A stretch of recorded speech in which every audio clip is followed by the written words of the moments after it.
সূর্যের করা সার্জারিতে সুস্থ হয়ে উঠল দীপা।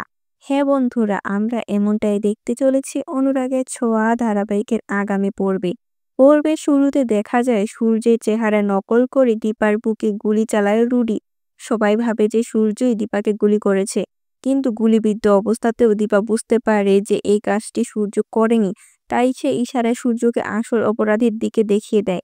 দীপার ইশারা বুঝতে পেরে সূর্য সেদিক ছুটে যায় এবং দেখতে পায় হুবহু তার মতো দেখতে তার একজন মানুষকে। এটা দেখে সূর্য বুঝে যায় যে এটা আর কেউ নয়, রুডি। এরপর সূর্য রুডিকে মারতে মারতে সবার সামনে টেনে নিয়ে আসে এবং সবার সামনে যখন রুডির মুখ থেকে নকল মুখোশটি টেনে খুলে ফেলে তখন তার আসল চেহারা সবার সামনে বেরিয়ে আসে। এমন সময় রুডি সূর্যকে ধাক্কা দিয়ে সেখান থেকে পালিয়ে যায়। অন্যদিকে দেখা যায় অসুস্থ দীপাকে দ্রুত হাসপাতালে নিয়ে যাওয়া হয়, কিন্তু সেখানে গিয়ে দেখা যায় আরেক নতুন সমস্যা।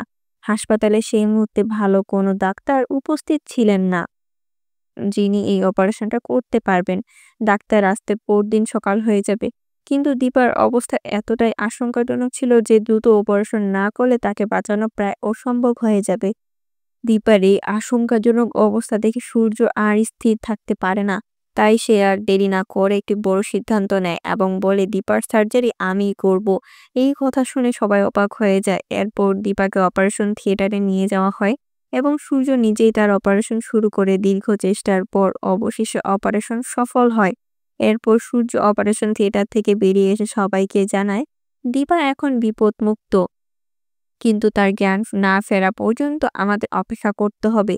অবশেষে সবার অপেক্ষার অবসান ঘটিয়ে দীপার জ্ঞান ফিরে। চোখ খুলেই সে তার দুই মেয়ে সোনারূপাকে দেখতে পায়।